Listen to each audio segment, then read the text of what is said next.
Calling the election from our experience, Jay, put the numbers together.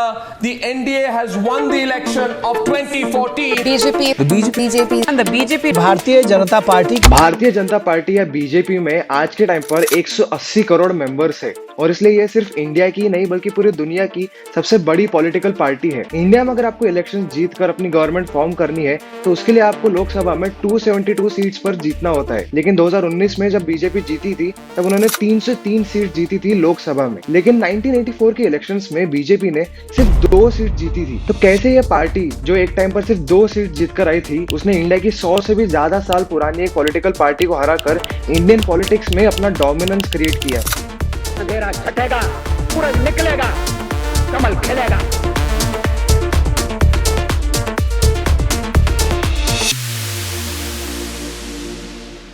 क्या इस video को BJP ने sponsor किया है? हाँ, और इसलिए मैंने मोदी जी को स्पेशली इस वीडियो में बुलाया है। मेरा ये चैनल सब्सक्राइब करें और मेरे हर अपडेट आपको मिले, इसके लिए बेल आइकन जरूर दबाइएगा। इस वीडियो का मोटिव किसी भी पॉलिटिकल पार्टी को सपोर्ट करना नहीं है, इसलिए आप भी इसे एक नॉर्मल केस स्टडी की तरह ही देखिए। 1947 में इंडिया को आजादी मिली थी। कांग्रेस के ही एक मेंबर थे डॉक्टर श्यामा प्रसाद मुखर्जी, जिन्हें गांधी जी के कहने पर नेहरू के गवर्नमेंट में कैबिनेट मिनिस्टर बनाया गया था। 1950 में इंडिया और पाकिस्तान के बीच में एक अग्रीमेंट साइन होने वाला था जिसका नाम था नेहरू लियाकत पैक्ट। ये जो अग्रीमेंट था ये था दोनों ही कंट्रीज के माइनॉरिटी से रिलेटेड। अब इस अग्रीमेंट के हम ज्यादा डिटेल में नहीं जाएंगे, लेकिन जो डॉक्टर मुखर्जी थे वो इस अग्रीमेंट के खिलाफ थे और इसलिए उन्होंने अपने कैबिनेट की पोस्ट से रिजाइन कर दिया और कांग्रेस पार्टी छोड़ दी। और 1951 में उन्होंने आरएसएस के संघ संचालक श्री गुरुजी के साथ में मिलकर एक नई पॉलिटिकल पार्टी बनाई जिसका नाम था भारतीय जनसंघ। 1952 में जब इंडिया में पहली बार इलेक्शंस हुए थे तब इस पार्टी ने सिर्फ 3 सीट जीती थी। लेकिन जो अलग अलग स्टेट में इलेक्शंस होते थे वहां पे इनकी पार्टी ने जरूर गवर्नमेंट बनाई दूसरी पार्टी के साथ में गठबंधन या फिर कोएलिशन फॉर्म करके। लेकिन नेशनल इलेक्शंस में ये कभी भी गवर्नमेंट में नहीं आ पाए और हरदम एक स्ट्रॉन्ग अपोजिशन ही रहे थे। लेकिन अपोजिशन के फॉर्म में उन्होंने इंडिया के कई सारे बड़े पॉलिटिकल इश्यूज में वो इन्वॉल्व थे, जैसे उन्होंने कश्मीर को स्पेशल स्टेटस देने के लिए इसके खिलाफ आवाज उठाई थी। चाइना वॉर के वक्त उन्होंने चाइना के खिलाफ भी आवाज उठाई थी। तो जनसंघ कई सालों तक पार्लियामेंट में एक बहुत ही स्ट्रॉन्ग अपोजिशन पार्टी रही, लेकिन कभी भी गवर्नमेंट फॉर्म नहीं कर पाई। अब आ जाते हैं साल 1968 में। डॉक्टर मुखर्जी की डेथ हो चुकी थी और जनसंघ के प्रेसिडेंट थे दीनदयाल उपाध्याय, और एक मिस्टीरियस तरीके से ट्रेन में सफर करते वक्त उनकी डेथ हो गई थी। Every passenger in that first class bogie was a person with a false address. ये केस आज भी अनसॉल्व्ड है। उनकी डेथ के बाद में 1969 में अटल बिहारी वाजपेयी को जनसंघ का प्रेसिडेंट बनाया गया था। सेना का संचालन करने वाले सेनापति जागे, सेनापतियों को नियुक्त करने वाले राजनीतिक नेता जागे और राजनेताओं को बनाने और बिगाड़ने वाली भारत की 62 करोड़ जनता जागे। 1971 में इंदिरा गांधी और एक बार इलेक्शन जीत चुकी थी और उसी वक्त इंडिया में काफी इकोनॉमिकल और पॉलिटिकल टेंशंस चल रहे थे। बढ़ती महंगाई के कारण पूरे इंडिया में गवर्नमेंट के खिलाफ प्रोटेस्ट हो रहे थे, जिसमें अपोजिशन पार्टीज भी पार्ट ले रही थी। 1975 में इलाहाबाद हाई कोर्ट में इंदिरा गांधी के ऊपर एक केस चल रहा था जो था इलेक्शंस में मिसमैनेजमेंट या फिर माल प्रैक्टिसेस को लेकर, और उन्हें 1975 में इसके अगेंस्ट गिल्टी पाया गया था। हाई कोर्ट का उन्हें यह ऑर्डर था कि वह आने वाले 6 सालों तक इंडिया के किसी भी पब्लिक ऑफिस में कोई भी पोजीशन को होल्ड नहीं कर सकती, इंक्लूडिंग प्राइम मिनिस्टर की पोजीशन को भी। लेकिन इंदिरा गांधी ने हाई कोर्ट के इस डिसीजन को सुप्रीम कोर्ट में अपील किया और सुप्रीम कोर्ट ने हाई कोर्ट के इस डिसीजन को स्टे ऑर्डर लगा दिया था। अपोजिशन पार्टीज पूरे इंडिया में लोगों के साथ में मिलकर गवर्नमेंट के खिलाफ प्रोटेस्ट कर रही थी और इंदिरा गांधी के प्राइम मिनिस्टर की पोजीशन से रेजिग्नेशन की डिमांड कर रही थी। लेकिन इन बढ़ते पॉलिटिकल टेंशंस को देखते हुए इंदिरा गांधी ने जून 25, 1975 को भाइयों और बहनों, राष्ट्रपति जी ने आपातकाल की घोषणा की है। इससे आतंकित होने का कोई कारण नहीं है। आप सभी गहरे और व्यापक षड्यंत्र से अवगत होंगे जो उस समय से रचा जा रहा है जब से मैंने भारत के जनसाधारण के लाभ के लिए कुछ प्रगतिशील उपाय करने शुरू किए। अब इमरजेंसी के वक्त होता यह है कि आपके कॉन्स्टिट्यूशन ने जो भी लोगों को फंडामेंटल राइट्स दिए हुए होते हैं, जैसे फ्रीडम ऑफ स्पीच, इसके ऊपर रोक लगा दी जाती है, इंक्लूडिंग न्यूज़पेपर्स। ये भी अपना ओपिनियन किसी के सामने फ्रीली शेयर नहीं कर सकते। इमरजेंसी के वक्त अपोजिशन के कई सारे जो लीडर्स थे उन्हें जेल में बंद किया गया था। इंडिया में इलेक्शंस 1976 में होने चाहिए थे, लेकिन इन इलेक्शंस को पोस्टपोन कर दिया गया 1977 तक, जब इमरजेंसी इंदिरा गांधी ने लिफ्ट की थी। 1977 में जब फिर से इलेक्शंस होने वाले थे तब लोग इंदिरा गांधी गवर्नमेंट गवर्नमेंट से ज्यादा खुश नहीं थे और इसी का फायदा बाकी अपोजिशन पार्टीज ने उठाया। जनसंघ इंक्लूडिंग बाकी अपोजिशन पार्टीज ने मिलकर एक नई पार्टी बनाई जिसका नाम था जनता पार्टी और 1977 के इलेक्शंस में इंदिरा गांधी को हराकर उन्होंने अपनी गवर्नमेंट फॉर्म की। और जनता पार्टी के अंदर जो बाकी अपोजिशन पार्टीज थी जनसंघ के अलावा, वो आरएसएस की जो आइडियोलॉजी थी उससे अग्री नहीं करते थे, लेकिन जो जनसंघ है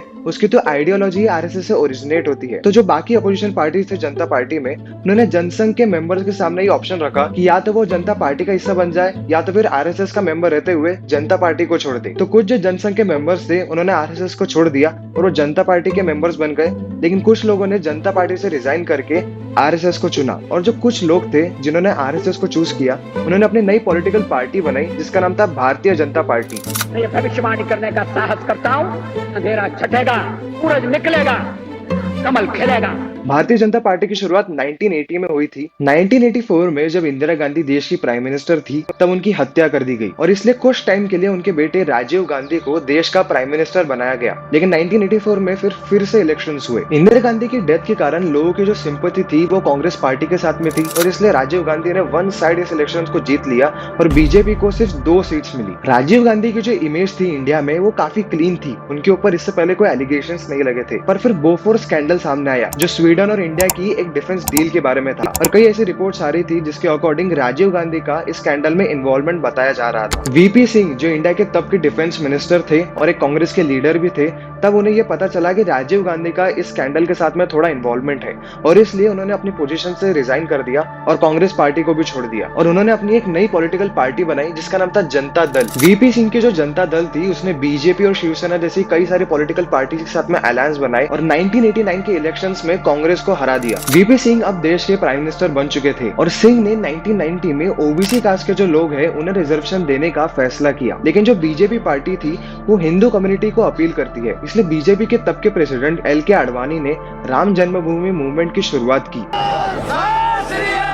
जो एक रथ यात्रा रहेगी सोमनाथ से लेकर अयोध्या तक राम मंदिर को बनाने के बारे में। रथ यात्रा जब सोमनाथ से होते हुए बिहार पहुंची तब बिहार के जो चीफ मिनिस्टर थे लालू प्रसाद यादव, वो वीपी सिंह के साथ में ही थे और उन्होंने आडवाणी को अरेस्ट कर दिया इंडिया में कम्युनल टेंशंस बढ़ाने को लेकर और इसलिए बीजेपी ने वीपी सिंह के साथ में उनका जो जनता दल का अलायंस था उसे तोड़ दिया और वीपी सिंह के पास में जो बीजेपी की 86 सीट्स थी वो अब चली गई थी, इसलिए उनकी गवर्नमेंट गिर गई और 1991 में फिर से इलेक्शंस हुए। 1990 में ही राजीव गांधी का असैसिनेशन हुआ था और इसलिए पीवी नरसिम्हा राव फिर से देश के प्राइम मिनिस्टर बने जो कांग्रेस की पार्टी थी। नरसिम्हा राव के टेन्योर में हर्षद मेहता स्कैम और पंजाब और कश्मीर में वायलेंस काफी ज्यादा बढ़ा हुआ था, लेकिन उन्हीं के टेन्योर में इंडिया में लिबरलाइजेशन हुआ था 1991 में। तो 1996 में इंडिया में जो इलेक्शंस हुए उन्हें कांग्रेस पार्टी ने लड़ा था लिबरलाइजेशन के इकोनॉमिक फायदे गिनाते हुए और बीजेपी ने लड़ा था राम मंदिर के इशू को लेकर और कश्मीर में टेंशन को कम करने को लेकर। पर इलेक्शन का रिजल्ट आने के बाद में दोनों भी पार्टीज 272 सीट्स नहीं ले पाई, मतलब दोनों भी पार्टीज मेजोरिटी नहीं बना पाई, लेकिन बीजेपी के पास में कांग्रेस से ज्यादा सीट्स थी,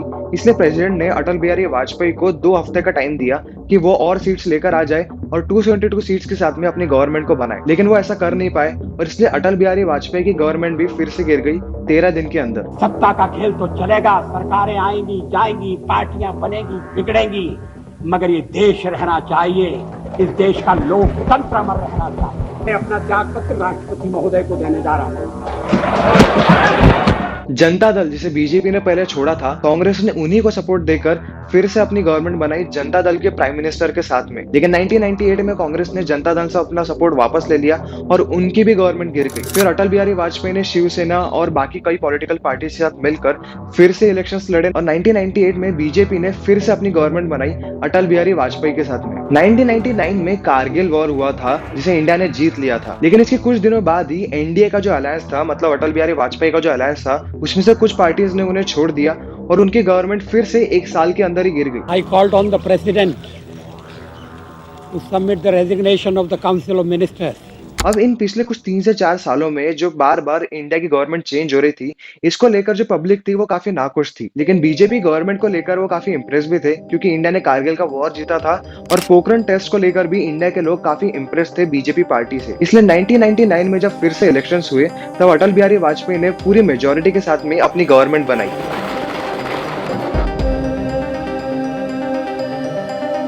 अब कारगिल वॉर के ट्रैक रिकॉर्ड को देखते हुए लोगों को भरोसा था कि बीजेपी गवर्नमेंट के अंदर इंडिया की जो सिक्योरिटी थी वो काफी ज्यादा इंप्रूव होगी, लेकिन उन्हीं के टेन्योर में इंडिया का एक एरोप्लेन हाईजैक हो गया और इंडिया को मजबूरन 3 टेररिस्ट को रिलीज करना पड़ा था। फिर 2001 में इंडियन पार्लियामेंट के ऊपर अटैक हुआ और एक इवेंट हुआ अगले ही साल, जिससे बीजेपी की जो इमेज थी वो काफी ज्यादा खराब हो चुकी थी, जो थे 2002 के Gujarat right. In Ajwaha village of Panchmahal district where 11 women and children were killed.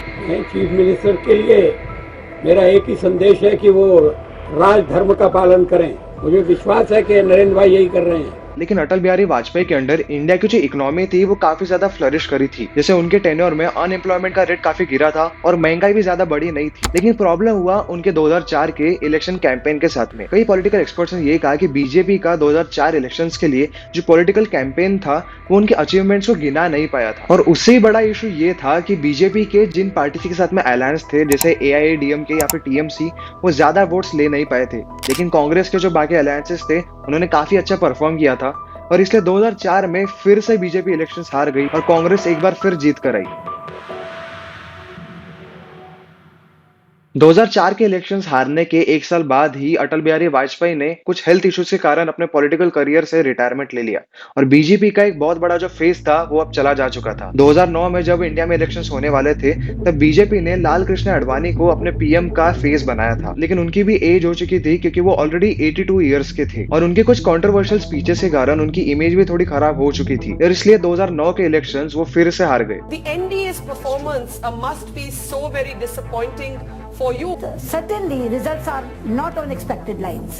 We never expected such performance. इस हार के बाद में कई सारे पॉलिटिकल एक्सपर्ट्स ने इसे बीजेपी का एंड बता दिया था और कहा था कि ये पार्टी अब फिर से रिवाइव नहीं हो पाएगी। पर उसी दौरान इंडियन इकोनॉमी भी काफी अच्छे दौर से नहीं गुजर रही थी और इन 5 सालों में कई सारे स्कैंडल्स भी रिवील हो रहे थे, जैसे 2G spectrum scam, Commonwealth scam या फिर हाउसिंग स्कैम, जिसके कारण लोग काफी नाराज थे। इंडिया की खराब इकोनॉमिक कंडीशन के कारण कांग्रेस ने गरीब लोगों के लिए कुछ स्कीम्स भी निकाली थी, लेकिन एक डेटा ने रिवील किया कि इन स्कीम्स के कारण हर 5 में से सिर्फ एक ही गरीब आदमी को इस स्कीम का कुछ फायदा मिल पाया था। 2014 में RBI के मना करने के बावजूद कांग्रेस ने लोगों के लिए सिलेंडर्स को लेकर सब्सिडी को बढ़ा दिया था। पर इंडिया के लोगों की सोच अब काफी ज्यादा बदल चुकी थी। लोग अब सब्सिडीज नहीं चाहते थे बल्कि इंडिया की इकोनॉमी को ग्रो करता हुआ देखना चाहते थे और बीजेपी की जो आइडियोलॉजी है वो इसी चीज पर डिपेंड करती है क्योंकि वो ईज ऑफ डूइंग बिजनेस को प्रेफर करते हैं। और इसी का सेम एग्जांपल देखा गया था गुजरात में, जहाँ के चीफ मिनिस्टर थे नरेंद्र मोदी और उन्होंने बिजनेसेस को काफी ज्यादा प्रमोट किया था। बीजेपी 2014 के इलेक्शंस के लिए एक नया PM कैंडिडेट ढूंढ रही थी, जिसमें उनके पास पहली थी सुषमा स्वराज, जो 1970 से ही बीजेपी में एक टॉप की पॉलिटिकल लीडर थी और वाजपेयी के अंडर एक कैबिनेट मिनिस्टर भी रह चुकी थी।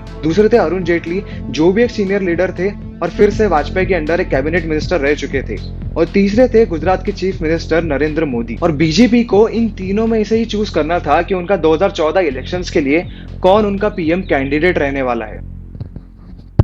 संसदीय दल ने यह फैसला किया है कि श्री नरेंद्र मोदी को आगामी लोकसभा चुनाव के लिए प्राइम मिनिस्ट्रियल कैंडिडेट के रूप में प्रोजेक्ट किया जाए।